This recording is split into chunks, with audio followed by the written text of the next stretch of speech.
কোন নাফরমান পাপী তার লাশ যখন জানাজার পরে কবরস্থানে দাফনের আগ মুহূর্তে কাঁধে নেয় আত্মীয় স্বজন, খোদার কসম নবী বলছে দাফনের পূর্বেই এই নাফরমানের লাশ খাটিয়ার মধ্যে থাকা অবস্থায় এত জোরে চিৎকার করে, এমন চিৎকার করে বিভৎস ভয়ঙ্কর। নবী সাল্লাল্লাহু আলাইহি সাল্লাম বলেন, পৃথিবীর প্রথম মানুষ থেকে শেষ মানুষ পর্যন্ত যদি একত্রে একসাথে এক মাঠে থাকা অবস্থায় যদি শুনতো একবার, ওয়ালাউ সামিআল ইনসানু লা সাইকা, নবী সাল্লাল্লাহু আলাইহি সাল্লাম বলে পৃথিবীর তাবৎ মানুষ একসাথে এই পাপীর চিৎকার শুনে বেহুশ হয়ে যেত। হা হা, এখনো কবরে নেয় নাই। ইয়া ওয়াইলাতা ইয়া লাইতাহা ইলা আইনা কদ্দামতুমুনি। নাফরমান চিৎকার করে আর বলে, আমার স্বজনরা আমারে কই নিচ্ছ বাবা? আমার ছেলে তুই কাঁধে করে আমারে নিচ্ছিস কোথায় আব্বা? আমার ভাতিজা তুই আমারে কই নিচ্ছ? আমার ছোট ভাই আমারে কাঁধে করে তুমি কই নিচ্ছ? কেন নিচ্ছ এই খবর? আমার তো মাইরা লাইব ওই কবরে নিলে, আমারে তো শেষ করে ফেলবে। আমি আজরাইলের যেই দৃশ্য দেখছি, হা, স্বজনদেরকে ডাক দেয়। আল্লাহ নবী সাল্লাল্লাহু আলাইহি সাল্লাম বলেন, কায়নাতের জিন আর মানুষ ছাড়া আল্লাহর বাকি মাখলুক সেই চিৎকার শুনতে পায়, কিন্তু আল্লাহ তাআলা তার দয়া করে জিন আর মানুষকে শুনতে দেয় না। আল্লাহর ইচ্ছা এটা। হ্যাঁ, আল্লাহ শুনতে দেয় না। যদি শুনতো তো সব বেহুশ হয়ে যেত। ওই হাদিসের ব্যাখ্যায় আমরা পড়ছি, তাহলে আর কোনো মানুষ কোনো দিন কারো লাশ দাফন করতো না, কাঁধে নিত না। কেমনে নিমু? আমি যদি আলগি দিলে চিৎকার মারে, যদি চিল্লানি মারে, কি হবে আমার অবস্থা? এই ভয়ে কেউ আর লাশ কাঁধে নিত না, দাফন করতো না। নবী সাল্লাল্লাহু আলাইহি সাল্লাম বলেন, লাউ তা'লামুনা মা আ'লামু লা দাহিকতুম কালিলা ওয়া লা বাকাইতুম কাসীরা ওয়া মা তালাজ্জাজতুম বিন নিসাই আলাল ফুরুশাত।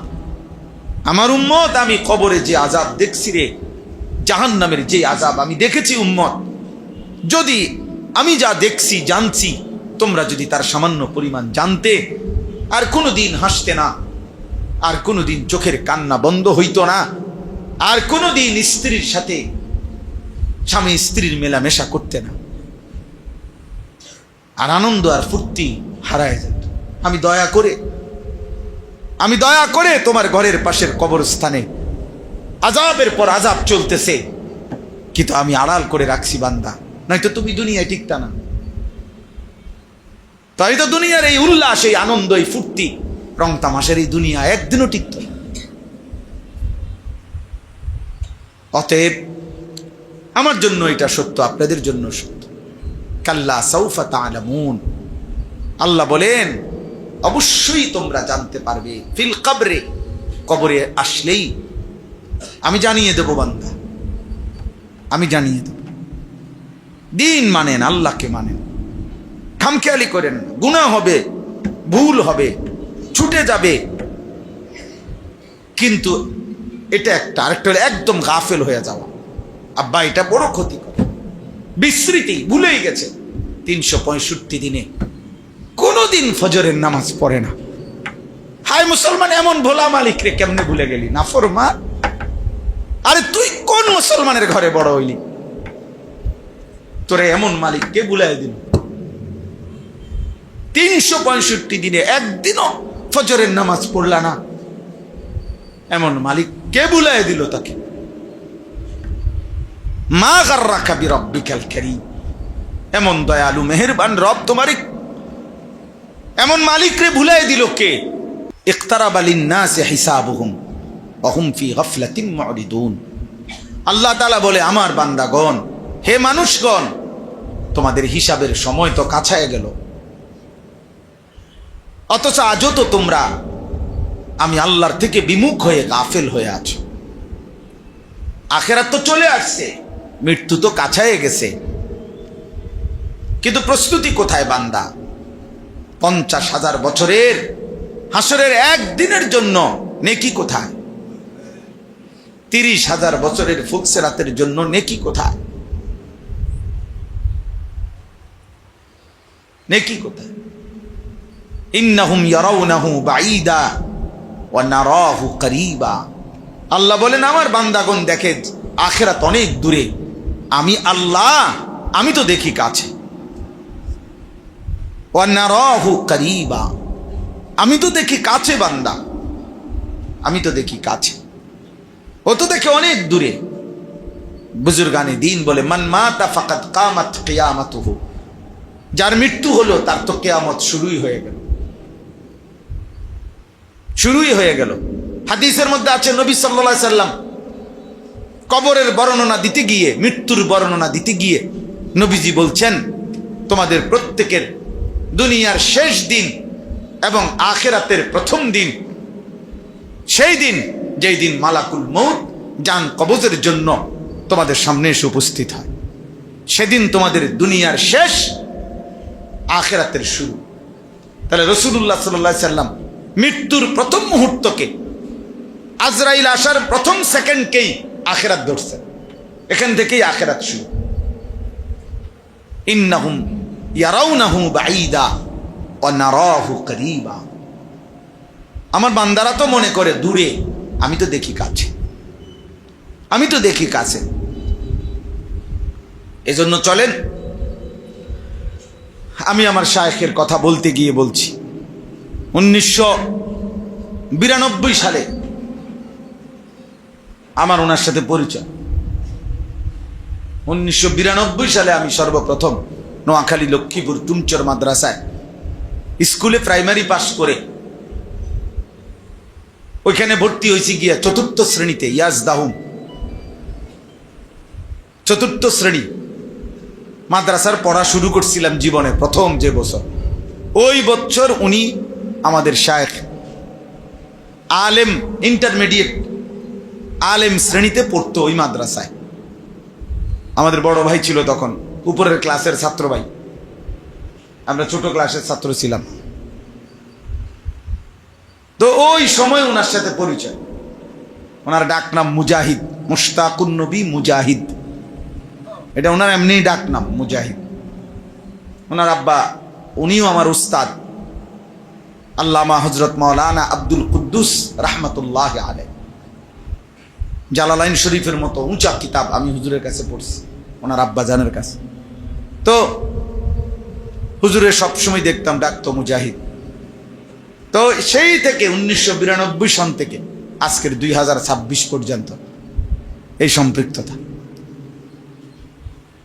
একদিনের 2 দিনের না, একদিনের 2 দিনের, লম্বা সময়।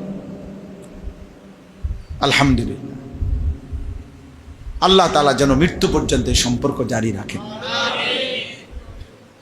তাইলে প্রত্যেকের কাছে এটা কথা, শুরুতে এটা বলে নিলাম,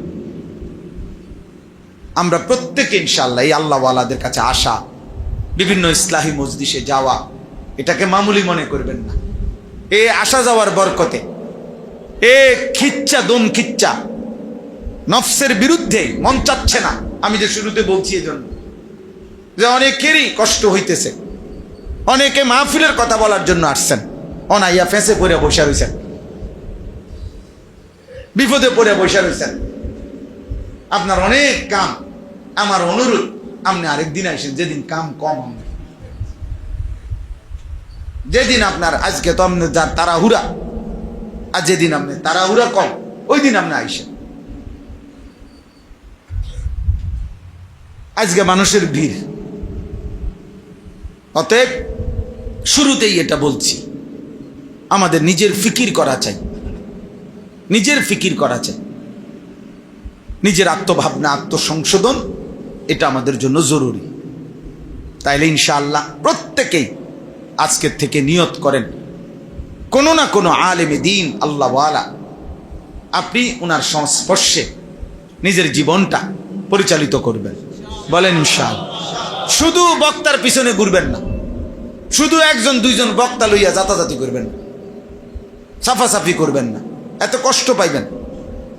আপনি আপনার মুনাসিব মতো কাছাকাছি, সবাই না চিনুক, সবাই চিনার দরকার না। আপনার মসজিদের ইমাম সাহেবরে যদি সারা বাংলাদেশে চিনতে হয়, তো বাকি ইমাম সাহেবরা কি করব?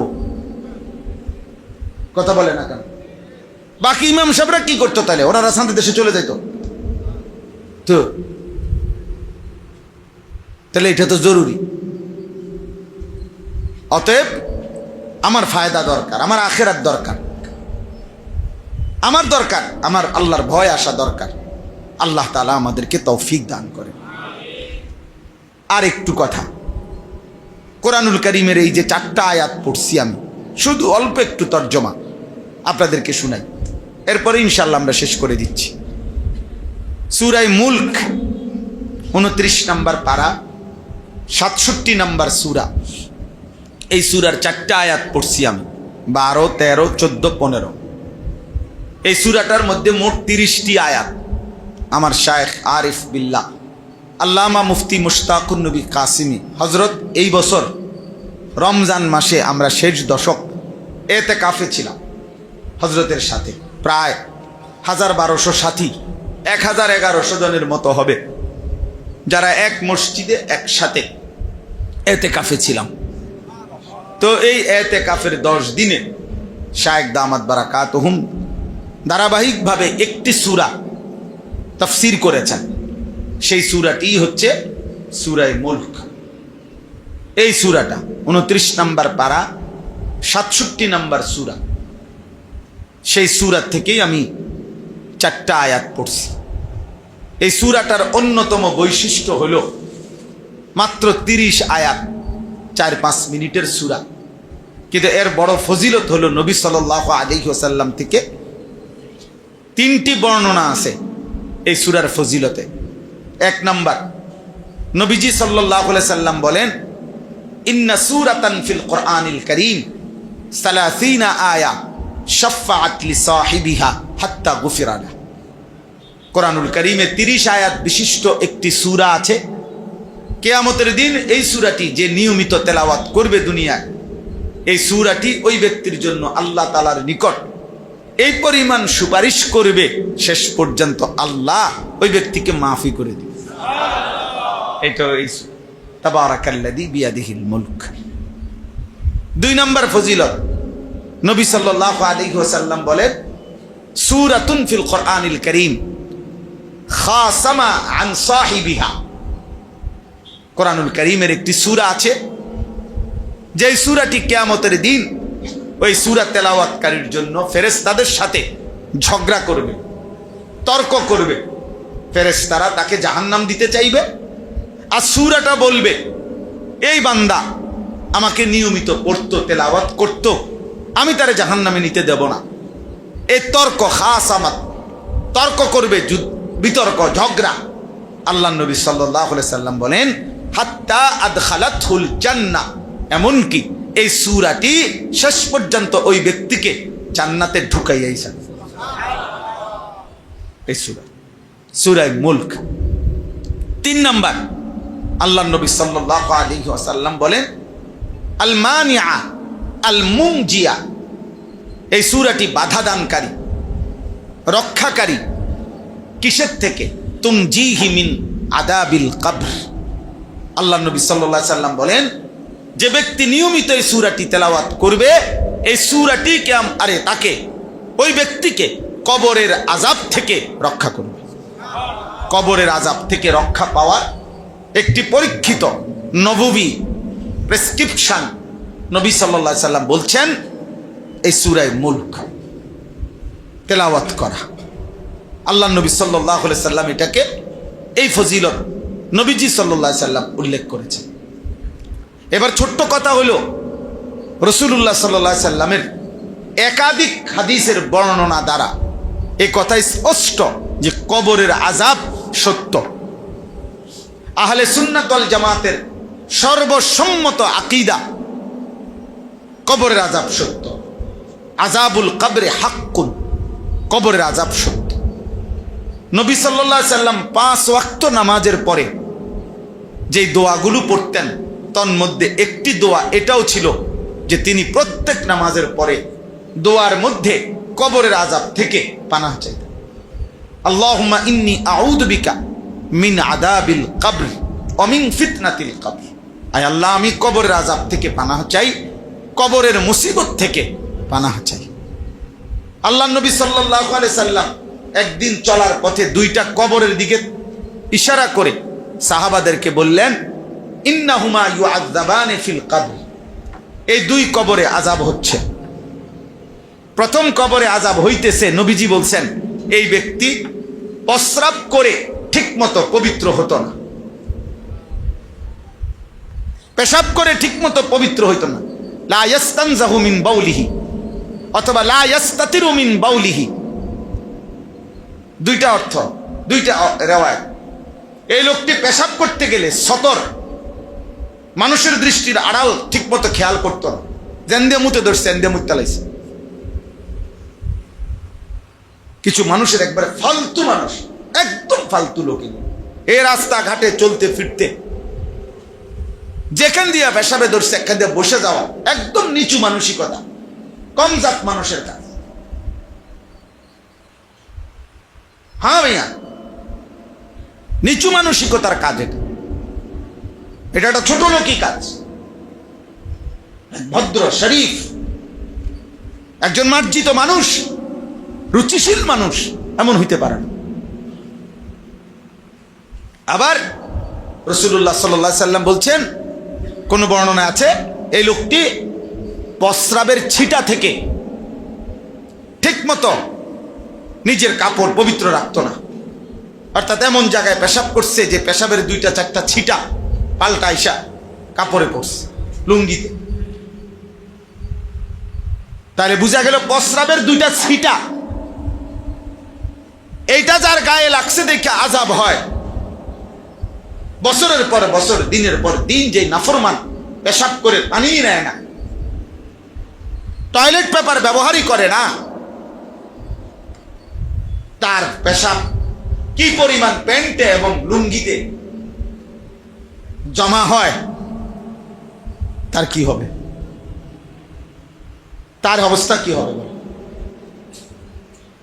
কে বুঝাবে? জেনারেল শিক্ষিত আমাদের অনেক ছেলে পেলে, ও তো বুঝেই না এটা, ও এটা তো এর বইয়ের, এটা পদার্থ বিজ্ঞানও নাই, জীববিজ্ঞানও নাই, উচ্চতর গণিতেও এটা নাই, প্রথম পত্রেও নাই, সেকেন্ড পার্টেও নাই, এটা না, এটা কোনো বিষয় না, এটা কোনো আলোচ্য বিষয় না। হ্যাঁ হ্যাঁ, এটা কোনো বিষয়, এগুলো তেমন কোনো ছোটখাটো বিষয়। ইসলামের যাই বলবেন, কিছু অভদ্র লোক আছে, দুশ্মন মানকা কিছু লোক আছে, এরা যেটাই বলবেন, আমরা হুজুররা যেটাই বলি, এটা ছোটখাটো বিষয়, এটা ছোটখাটো বিষয়। আর ভাতের ফিকির, তরকারির ফিকির, বিল্ডিং এর ফিকির, দুনিয়া সাজানোর ফিকির, এটা হলো বড় বিষয়। মেন বিষয় হলো ভাতের থালা, মেন বিষয় হলো দুনিয়া, মেন বিষয় হলো দুনিয়া, মেন বিষয় হলো চাকরি, মেন বিষয় হলো বিয়া, দুনিয়া। অথচ ইসলামের একটা বিষয় ছোট, আপনাকে এটা বলার অধিকার কে দিল? নবী সাল্লাল্লাহু আলাইহি সাল্লাম বুঝি বলছে যে মিসওয়াক একটি ছোট বিষয়, নবীজি বলছে বুঝি দাড়ি একটা ছোট বিষয়, নবী সাল্লাল্লাহু আলাইহি সাল্লাম বুঝি বলছে দস্তরখান একটা ছোট বিষয়, তো আপনি এটা ছোট বিষয় বললেন কেন? একবার আমার শায়েখ হযরত আল্লামা মুফতি মুশতাকুন নবী কাসিম হুজুর সহ মক্কা শরীফ একজনের বাসায় আমরা খানা খাইতে গেছি। এক লোক আপনার একটা কথার প্রসঙ্গ উঠাইছি, আরে উনি বলতেছে এ সমস্ত ছোটখাটো বিষয় বাদ দিয়ে বৃহত্তর ঐক্যের চিন্তা করেন এখন। পরে আমি বললাম, ভাই আপনার কাছে আমার অনুরোধ, যেহেতু বিষয়টা গুরুত্বপূর্ণ, আপনি আমারে পরামর্শ দিচ্ছেন, আপনি দয়া করে কাগজটাতে লিখে দেন ছোট বিষয়গুলো কি কি, তাহলে এগুলো আমি বাদ দিমু।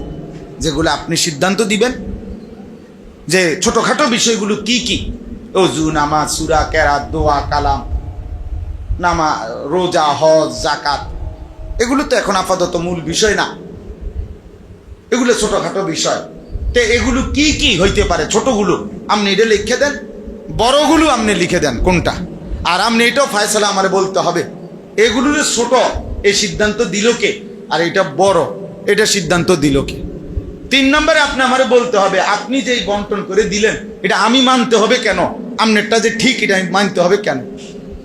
এরপরে হুজুরে হেরে ডাক দিছে, ছায়কে ডাক দিয়ে যে আপনি হেতের লগে ফাটতেন না, হেতে আজকে আপনার যেই জাতা দিয়ে ধরছে আপনি ভালো আইসেন ভাত খান, ঝামেলা করেন না কাল। পরে আমার ডাইকা নিয়ে আইসে আপনি বইয়েন আমার লোক হুদা বেচার, আপনি ঝামেলা করেন না আমার আপনি হয়তো এটা কি বললেন, এটা সামান্য বিষয় হয়ে গেল। মিসওয়াক, দাড়ি, টুপি, ওযু, নামাজ, তাহাজ্জুদ, আওয়াবিন, জিকির, তেলাওয়াত ছোট বিষয়গুলো। আল্লাহ আমাদেরকে বুঝ দান করেন। তাইলে রাসূলুল্লাহ সাল্লাল্লাহু আলাইহি ওয়াসাল্লাম বললেন এই ব্যক্তির কবরে আযাব হইতেছে, সে প্রস্রাব করে ঠিকমতো পাক পবিত্রতার ধার ধারত না, নাউযুবিল্লাহ। আর দ্বিতীয় ব্যক্তির কবরে আযাব হইতেছে, নবীজি সাল্লাল্লাহু আলাইহি ওয়াসাল্লাম বলেন এই ব্যক্তির বদ অভ্যাস ছিল 2 জন মানুষের সাথে যাদের মাঝে ভালো সম্পর্ক ছিল, আন্তরিকতা ছিল যাদের মধ্যে, এই 2 মানুষের মধ্যে বিভেদ করে দিত। নামিমা, ইয়ামশি বিন নামিমা, নাম্মাম চগলখোর যেটারে কয়, মানে দুজন শুনছেন নি আপনারে কি কয়, কি কয় এই হেতে আপনি তো হেরে প্রত্যেকদিন বন খাওয়ান, দেখা হইলেই তো হেতের লাগে আপনি একটা জান দিয়ালান, আমি না শুনি মিয়া কি কয়, কি কয় এই কইল। এরপরে হয়তো এই কথা শুন না আও কইও না, মানুষ এরকম এখনকার দুনিয়া স্বার্থপর, এরকম হয় কিছু থাকবে এই দুনিয়া। এবার ওই বেটারে কইছে আপনারে কইছে স্বার্থপর, নিমুখ হারাম, আপনি বনের কি করেন নাই, কৃতজ্ঞতা আদায় করেন নাই, আপনার আর বন খাওয়াইতো না। এই 2 মানুষের মধ্যে যে কি বাজায় দেয় ঝগড়া, মানে সম্পর্ক বিচ্ছিন্ন করে দেয়। আল্লাহ নবী সাল্লাল্লাহু আলাইহি সাল্লাম বলেন এই কারণে আযাব হচ্ছে। তাহলে বোঝা গেল আমার মূল কথা হলো কবরের আযাব কি বলেন না, কবরের আযাব সত্য। কোরআনুল কারীমের মধ্যে আছে আল্লাহ তাআলা বলেন আলহাকুমুত তাকাসুর হাত্তা জুরতুমুল মাকাবির। এই যে কবর, মাকাবির, আল্লাহ বলেন আমার বান্দাগণ দুনিয়া বাড়ানোর নেশা তোমাদেরকে আখেরাত ভুলাইয়া দিল, দুনিয়াতে ব্যস্ত করে দিল। তবে মনে রেখো আখেরাত যতই ভুলে থাকো, দুনিয়া যতই ব্যস্ত হয়ে পড়ো, হাত্তা জুরতুমুল মাকাবির, এমনকি তুমি কবরস্থানেই পৌঁছবা। একদিন তুমি কবরস্থানে পৌঁছতেই হবে, একদিন পৌঁছতেই হবে। ইয়াওয়াদ্দু আহাদুহুম লাউ ইউআম্মারু আলফা সানা। আল্লাহ তাআলা বলেন নাফরমান পাপী একথা মনে মনে ভাবে, আহা আমি যদি 1000 বছর হায়াত পাইতাম, লাউ ইউআম্মারু আলফা সানা, যদি হায়াত পাইতাম কত বছর? আল্লাহ তাআলা বলেন হে নাফরমান, ধরে নাও তোমাকে আমি 1000 বছরের হায়াত দিলাম বান্দা, আচ্ছা দিলাম যাও, কিন্তু তুমি শুধু আমার এটা বলো 1000 বছর হায়াত পেয়ে তুমি আযাব, মৃত্যু, কবর ফিরাইতে পারবা কিনা? তো তাহলে বেহুদা লাভ কি? এমন যদি হইতো হুজুর আর আমি যদি 5টা বছর সুযোগটা পাই, আলহামদুলিল্লাহ যে লাইন করে রাখছি, আর 5টা বছরে ইনশাআল্লাহ এভাবে গুছিয়ে ফেলতে পারবো, আজরাইলের আব্বা তাগো বংশের কেউ আমার খুঁজে পাইত না, আজরাইলের বংশের কেউ খুঁজে পাবে এমন সম্ভব?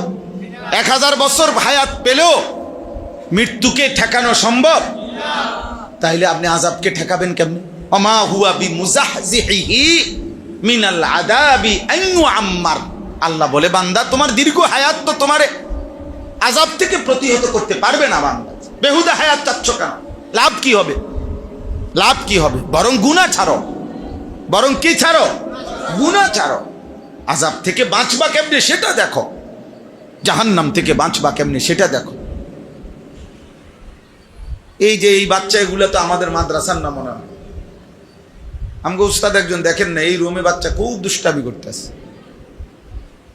আমগো উস্তাদরা দেখেন একজন, আমাদের উস্তাদরা সব চলে গেছেনি মাদ্রাসাতে।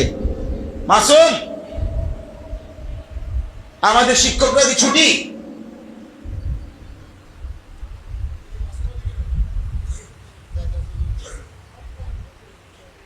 কই আমগো হুজুররাতে একজনও দেখি না এখানে।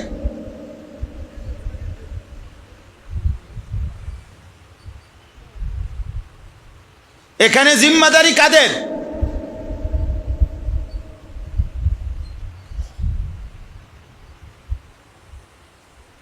জি, তাইলে এই জন্য বললাম আল্লাহ তাআলা আমাদেরকে বুঝ দান করেন। কবরের আযাব সত্য।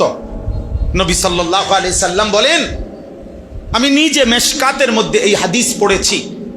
আল্লাহ নবী সাল্লাল্লাহু আলাইহি সাল্লাম বলেন, কোন নাফরমান পাপী তার লাশ যখন জানাজার পরে কবরস্থানে দাফনের আগ মুহূর্তে কাঁধে নেয় আত্মীয় স্বজন, খোদার কসম নবী বলছে দাফনের পূর্বেই এই নাফরমানের লাশ খাটিয়ার মধ্যে থাকা অবস্থায় এত জোরে চিৎকার করে, এমন চিৎকার করে বিভৎস ভয়ঙ্কর। নবী সাল্লাল্লাহু আলাইহি সাল্লাম বলেন, পৃথিবীর প্রথম মানুষ থেকে শেষ মানুষ পর্যন্ত যদি একত্রে একসাথে এক মাঠে থাকা অবস্থায় যদি শুনতো একবার, ওয়ালাউ সামিআল ইনসানু লাসাইকা, নবী সাল্লাল্লাহু আলাইহি সাল্লাম বলে পৃথিবীর তাবৎ মানুষ একসাথে এই পাপীর চিৎকার শুনে বেহুশ হয়ে যেত।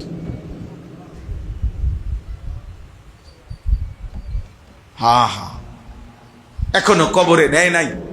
ইয়া ওয়াইলাতা ইয়া লাইতাহা ইলা আইনা কদ্দামতুমুনি। নাফরমান চিৎকার করে আর বলে, আমার স্বজনরা আমারে কই নিচ্ছ বাবা? আমার ছেলে তুই কাঁধে করে আমারে নিচ্ছিস কোথায় আব্বা? আমার ভাতিজা তুই আমারে কই নিচ্ছ? আমার ছোট ভাই আমারে কাঁধে করে তুমি কই নিচ্ছ? কেন নিচ্ছ এই খবর? আমারে তো মাইরে লাইব ওই কবরে নিলে, আমারে তো শেষ করে ফেলবে। আমি আজরাইলের যেই দৃশ্য দেখছি, হা হা, স্বজনদেরকে ডাক দেয়। আল্লাহ নবী সাল্লাল্লাহু আলাইহি সাল্লাম বলেন, কায়নাতের জিন আর মানুষ ছাড়া আল্লাহর বাকি মাখলুক সেই চিৎকার শুনতে পায়, কিন্তু আল্লাহ তাআলা তার দয়া করে জিন আর মানুষকে শুনতে দেয় না। আল্লাহর ইচ্ছা এটা। হ্যাঁ, আল্লাহ শুনতে দেয় না। যদি শুনতো তো সব বেহুশ হয়ে যেত। ওই হাদিসের ব্যাখ্যায় আমরা পড়ছি, তাহলে আর কোনো মানুষ কোনো দিন কারো লাশ দাফন করতো না, কাঁধে নিত না। কেমনে নিমু? আমি যদি আলগি দিলে চিৎকার মারে, যদি চিল্লানি মারে, কি হবে আমার অবস্থা? এই ভয়ে কেউ আর লাশ কাঁধে নিত না, দাফন করতো না। নবী সাল্লাল্লাহু আলাইহি সাল্লাম বলেন, লাউ তা'লামুনা মা আ'লামু লা দাহিকতুম কালিলা ওয়া লা বাকাইতুম কাসীরা ওয়া মা তালাজ্জাজতুম বিন নিসাই আলাল ফুরুশাত। আমার উম্মত, আমি কবরে যে আযাব দেখছি রে, জাহান্নামের যে আযাব আমি দেখেছি উম্মত, যদি আমি যা দেখছি জানছি তোমরা যদি তার সামান্য পরিমাণ জানতে, আর কোনোদিন হাসতে না, আর কোনোদিন চোখের কান্না বন্ধ হইতো না, আর কোনোদিন স্ত্রীর সাথে স্বামী স্ত্রীর মেলামেশা করতে না, আর আনন্দ আর ফুর্তি হারায় যেত। আমি দয়া করে তোমার ঘরের পাশের কবরস্থানে আযাবের পর আযাব চলতেছে, কিন্তু আমি আড়াল করে রাখছি বান্দা, নয়তো তুমি দুনিয়ায় টিকতা না। তাই তো দুনিয়ার এই উল্লাস, এই আনন্দ, এই ফুর্তি, রং তামাশার এই দুনিয়া একদিনও টিকত না। অতএব আমার জন্য এটা সত্য, আপনাদের জন্য সত্য। কাল্লা সাউফা তা'লামুন, আল্লাহ বলেন অবশ্যই তোমরা জানতে পারবে। ফিল কবরে, কবরে আসলেই আমি জানিয়ে দেব বান্দা, আমি জানিয়ে দেব। দিন মানেন, আল্লাহকে মানেন, খামখেয়ালি করেন। গুনাহ হবে, ভুল হবে, ছুটে যাবে, কিন্তু এটা একটা। আরেকটা হলো একদম গাফেল হয়ে যাওয়া। আব্বা এটা বড় ক্ষতিকর, বিস্মৃতি, ভুলেই গেছে। 365 দিনে কোনোদিন ফজরের নামাজ পড়ে না। হায় মুসলমান, এমন ভোলা মালিক রে কেমনে ভুলে গেলি? নাফরমান, আরে তুই কোন মুসলমানের ঘরে বড় হইলি? তোরে এমন মালিক কে ভুলাই দিল? 365 দিনে একদিনও ফজরের নামাজ পড়লা না, এমন মালিক কে বুলাই দিল তাকে? মা গাররাকা বিরাব্বিকাল কারীম, এমন দয়ালু মেহেরবান রব তোমারই এমন মালিক রে ভুলাই দিল কে? হযরত মাওলানা তারেক জমিল সাহেব এটা বলছিলেন, আমি ওনার উর্দু বয়ানে শুনছি। 6 মাস 9 মাস 1 বছর 2 বছর কোন সন্তান যদি তার মায়ের খবর না নেয়, আর সেই সন্তান যদি কোনোদিন এরপরে ভুল বুঝতে পেরে মার কাছে আসে, মা যদি বুকের মধ্যে জড়ায় ধরে বলে, চোখের পানি ছেড়ে দিয়ে বলে যে সন্তান এমন মারে কেমনে ভুললি, এমন মারে কেমনে ভুললি, 9 মাসের গর্ভ ভুলে গেলি কেমনে সন্তান, 2 বৎসরের দুধ পান কেমনে ভুলে গেলি? হযরত বলেন তো পৃথিবীর সবচেয়ে পাষাণ দিল সন্তানও তো চোখের পানি ছেড়ে দিবে, ছাড়বে না? আল্লাহ যদি বলে বান্দা এমন মালিক কেমনে বললি? 24 ঘন্টা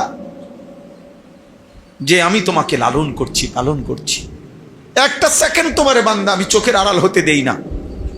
আমি প্রায় দিন চিন্তা করি, আমার এটা অনেক দিন মনে হয়, আমার নাকের 2টা ছিদ্র খোলা থাকে, আমার কান 2টা খোলা থাকে, আমার নিরাপত্তা কিসের? আমি তো ঘুমে, আমার কানের মধ্যে যদি পোক ঢোকে, আমার 2টা নাকের ভিতরে যদি পোক ঢোকে, মারাত্মক কোনো ক্ষতিকারক কিছু ঢোকে, আল্লাহ তাআলা কোরআনুল কারীমের মধ্যে স্পষ্ট বলছে, লাহু মুআক্কিবাতুম মিন বাইনি ইয়াদাইহি ওয়া মিন খালফিহি ইয়াহফাজুনাহু মিন আমরিল্লাহ। সুবহানাল্লাহ। আল্লাহ তাআলা বলে বান্দা তোমার সামনে পিছনে চতুর্দিক থেকে আল্লাহ তাআলা বলেন আমার মুআক্কিবাত, তোমাকে সতর্ক পাহারা দানকারী ফেরেশতাগণ রয়েছে, ইয়াহফাজুনাহু মিন আমরিল্লাহ, আল্লাহর হুকুমে যারা আমার বান্দাকে হেফাজত করছে। তোমার নাক পাহারা দেয়, তোমার কান পাহারা দেয়, ফেরেশতা পাহারা দেয়। ফেরেশতা তো শুধু এই 2 জন না মিয়া, আরো ফেরেশতা আছে। এই 2 জন তো লেখে না, অন্যান্য কাজ আমাদের ফেরেশতা করছে, আমাদেরকে নেক কাজের প্রেরণা দেয় ফেরেশতা আছে, আমাদের ভিতরের অঙ্গ প্রত্যঙ্গের সার্কুলেশন জারি রাখে আলাদা ফেরেশতা আছে, আলাদা ফেরেশতা আছে। অতএব এমন মালিক ভুলে যাওয়া, আল্লাহকে ভুলে যাওয়া, কবরের আযাবকে ভুলে যাওয়া, বা আখিরাত তো আরো সামনে, হাসরের ময়দান তো আরো সামনে। আপনারা সবাই ভাবেন, আমিও ভাবি, 1 মিনিট কেউ ভাবেন একটা বেঈমানের ব্যাপারে চিন্তা করেন, যে কোনো একটা বেঈমান, যে কোনো একটা পূর্ব জামানার কাফেরের ব্যাপারে ভাবেন তো, ও মাটির উপরে ছিল কতদিন, মাটির নিচে কত। আবু জেহেল ধরেন, আবু জেহেলের হিসাব কর, এখন হলো 1447 হিজরি, হিজরতের 1 বছর পরে বদরের যুদ্ধ হয়েছে, আর বদরের যুদ্ধেই বেঈমান নিহত হয়েছে আবু জাহেল। তাহলে আজ থেকে 1446 বছর আগে আবু জেহেল নিহত হয়েছে। তাহলে আবু জেহেল মাটির নিচে কবরে আজকে কত বছর? 1446 বছর। এই বেঈমান মাটির উপরে ছিল কত বছর? 60 বছর, নয়তো 70 বছর। তাহলে মাটির উপরে তো ছিলি, অহংকার করেছিলি 60-70 বছর। শুধু মাটির নিচে কবরের আযাবে আছে, জাহান্নামের আযাব তো সামনে, হাসরের ময়দানের আযাব তো সামনে, শুধু কবরেই তো আছে 1446 বছর। আরো থাকবে কতদিন কে জানে। নূহ আলাইহিস সালামের কওম, হুদ আলাইহিস সালামের জাতি, ফেরাউন, নমরুদ, কারুন, ওরা আজ কতদিন কবরে। মাঝখান দিয়ে 2-1 বার কিয়ামত হইছে, ফাঁকি দিয়ে আখিরাত হইছে কোনো? আর আখিরাত হইলে অসুবিধা হবে কি, লাভ কি হবে? আখিরাত হইলে তো জাহান্নাম, জাহান্নাম না। যদি ফাঁকি দিয়ে কিয়ামত হইতো তো কি লাভ হইতো? হ্যাঁ, কবর থেকে জাহান্নাম, হাজতির থেকে এখন কয়েদি, এ তো জেলখানাতে। আল্লাহ আমাকে মাফ করে দেন। এজন্য আল্লাহ তাআলা বলেন, ইন্নাল্লাযীনা ইয়াখশাউনা রাব্বাহুম বিল গায়ব, নিশ্চয়ই যারা তাদের রব আল্লাহকে ভয় করে না দেখে, লাহুম মাগফিরাতুম ওয়া আজরুন কাবীর, আল্লাহ তাআলা বলেন আমার পক্ষ থেকে তাদের জন্য রয়েছে মাগফিরাত, ক্ষমা এবং শ্রেষ্ঠতম প্রতিদান জান্নাত। সাওয়াবুন জাজিল তাফসিরে লিখছে আই আল জান্নাহ। এই শব্দটার দুইটা অর্থ, ইয়াখশাউনা রাব্বাহুম বিল গায়ব, যারা তাদের রবকে ভয় করে, বিল গায়ব অদৃশ্যভাবে। এই কথার দুই অর্থ, এক আল্লাহকে না দেখে, আল্লাযীনা লাম ইয়ারাউহু তাফসিরের শব্দ, যারা আল্লাহকে দেখে নাই অথচ তাকে ভয় করে, ফিস সিররি ওয়াল আলান, গোপনেও প্রকাশ্যেও, একাকীও সবার সাথেও, হার হালাতে তার কলিজার ভিতরে এটা আছে, আমার আল্লাহ আছে, আমার আল্লাহ আছে।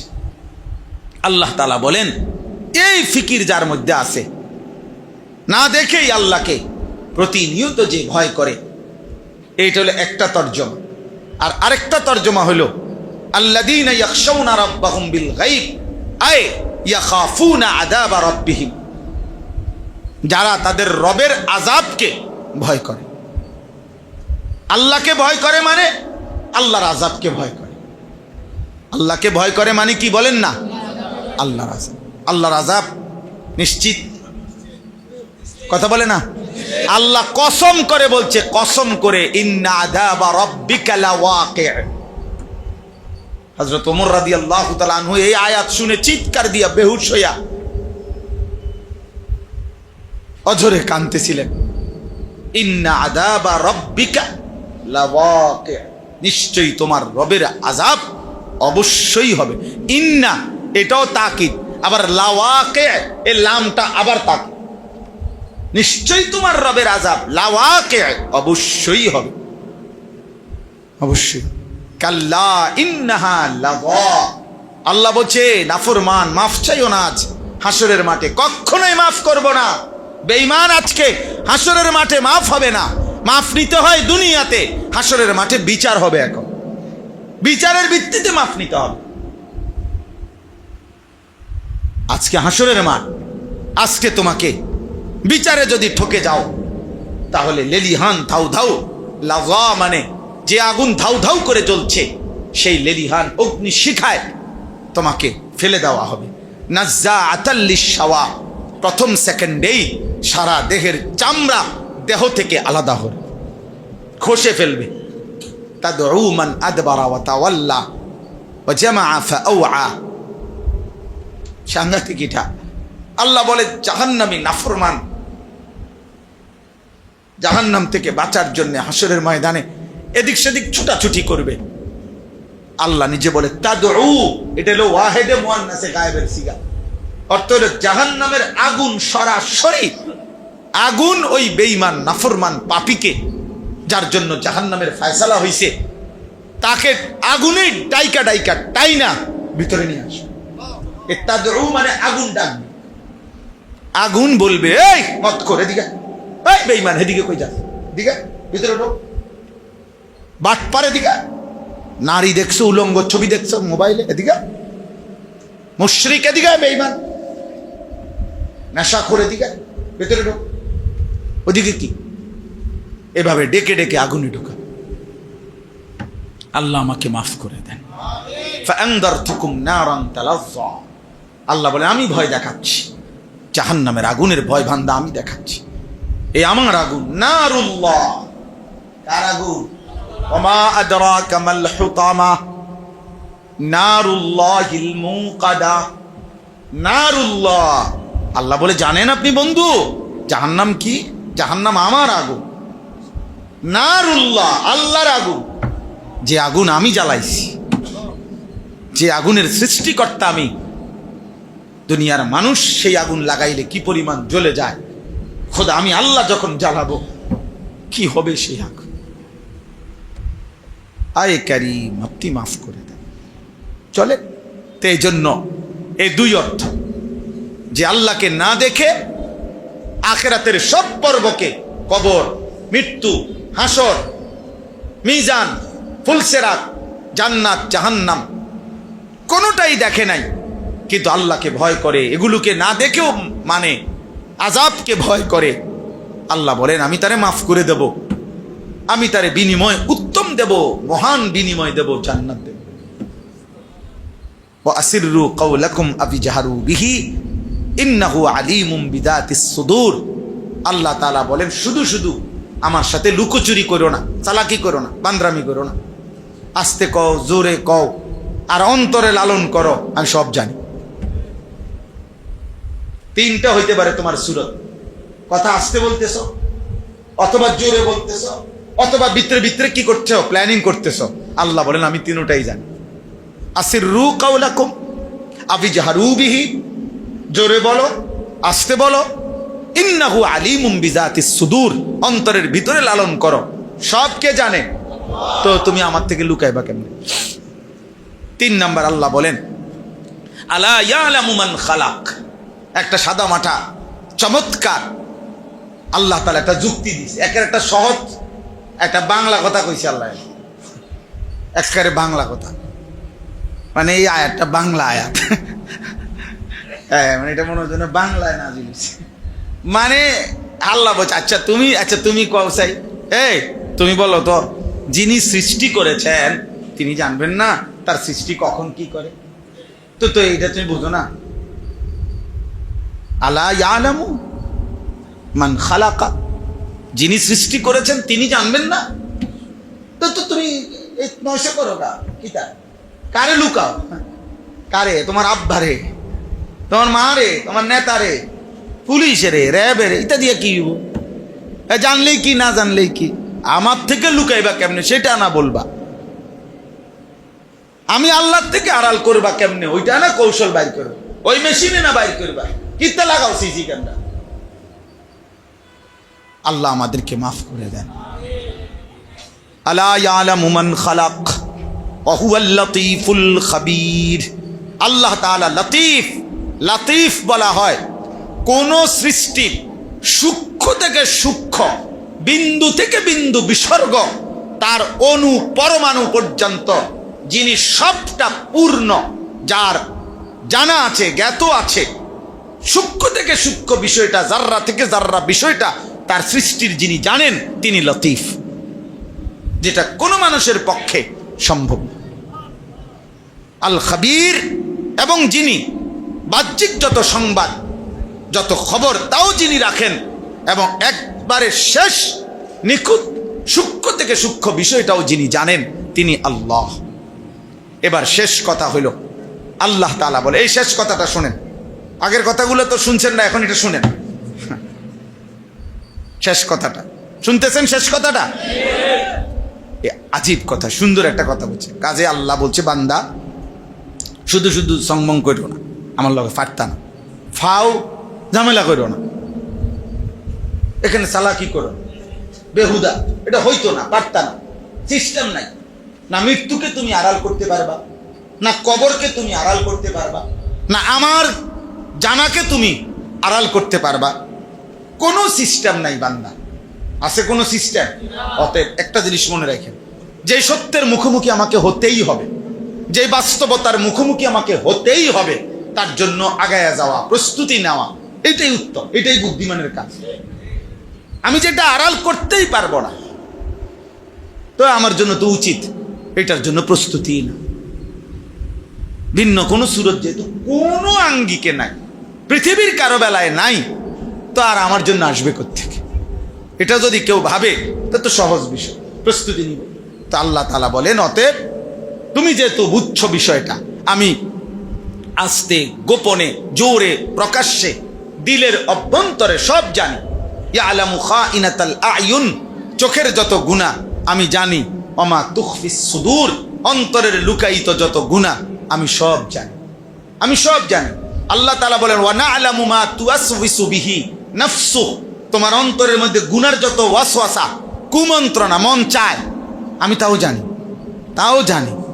দিনের পর দিন, ঘন্টার পর ঘন্টা মোবাইলের নারী দেখে দেখে তোমার দিলে তো কিছু চায়, বাস্তবায়ন করো নাই, পাও নাই দেখা, কিন্তু তোমার দিলে তো হারাম কামনা আছে, আমি সেগুলোরও হিসাব নেব। আমি জানি, এজন্য আমার কাছে একটা কিতাব আছে, এই কিতাবের মধ্যে আরবি লিখছে, কোনো মানুষ যখন মোবাইলে আসক্ত হয়, নাটক সিনেমা টেলিভিশনে আসক্ত যে মানুষ, তাদের 3টা অঙ্গ একসাথে কার্যকর হয়। 1 নাম্বার তার দিল, তার কান, তার চোখ, এই 3টা একসাথ করে সে এই গুনাহটা করে।